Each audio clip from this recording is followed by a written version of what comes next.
Hey everybody, Brian Hart Hoffman here in the Bake From Scratch kitchen. Today I'm sharing my recipe for chocolate Swiss meringue buttercream with you. It's one of the most well-balanced buttercreams, not too sweet, nice and light, customizable to any flavor that you love, and it pipes beautifully onto cakes. It's gonna be delicious and I know you're gonna love it. Let's get started.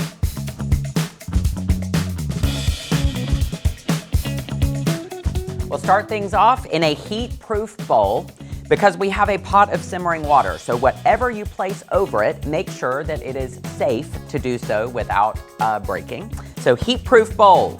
To this, we're gonna put our egg whites, and then we're gonna add some granulated sugar. And I'm gonna whisk these together until combined, and immediately place them over that pot of simmering water. And you're gonna whisk occasionally, but the goal here is to have the sugar melted, evenly combined with the egg whites, and an instant read thermometer should read 120 to 130 degrees Fahrenheit. Okay, our egg white and sugar mixture is at 120 degrees Fahrenheit. And now I am just going to take this mixture and transfer it to the bowl of the stand mixer. This is the method that I prefer because if you heat the bowl of the stand mixer over the pot of simmering water, it can take it a lot longer to cool down. So what we'll do now is just simply lock the bowl in place. We're gonna turn the speed up to high, and we're gonna beat until we have a beautiful meringue that has stiff peaks, and then the bowl needs to be cool to the touch. That can take about 7 to 8 minutes. After 8 minutes, you can see we have a beautiful meringue. Look at that. It's shiny, the bowl has cooled. I mean, we could stop there with just a beautiful meringue, but let's not.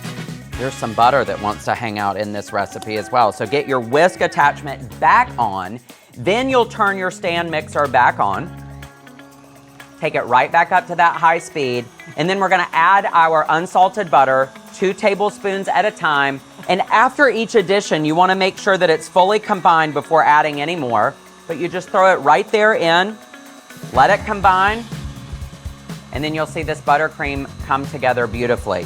In the process, if your buttercream breaks and you see that it starts to not look right, just let it go for another 2 to 3 minutes and that emulsion will bring it right back together and it'll be beautiful and silky and smooth. The butter's in, the consistency is beautiful, it's nice and smooth, it's silky, and now that we've got to add a little bit more. Let's get a little bit of kosher salt added. Salt in a buttercream just enhances the flavor. I absolutely love it. Never miss the chance to salt your buttercream. And then I'm adding vanilla extract.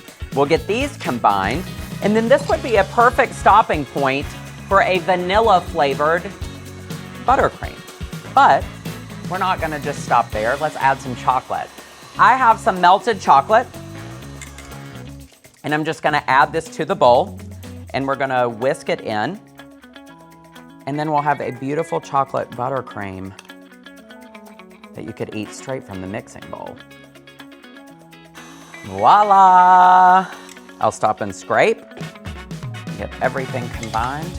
It's like you could do swirl. Stop right there and then pipe the vanilla with the chocolate swirled through. So light and fluffy, and that chocolate sweetness, it's perfect. It's absolutely perfect. Let me show you what it looks like. Look at that silky smooth, light as air. And I just have to say, this is one of the most versatile buttercreams that you could use on most cakes, and people are gonna absolutely love it. Thanks for joining me in the kitchen today for this buttercream bonanza. The description includes the link so that you can get the recipe and information about how to be a part of the Bake From Scratch community. Now don't forget to like the video and subscribe to the channel so that you'll never miss another delicious moment. Now preheat your ovens, everybody. It's time to bake, and then you'll need to make some buttercream.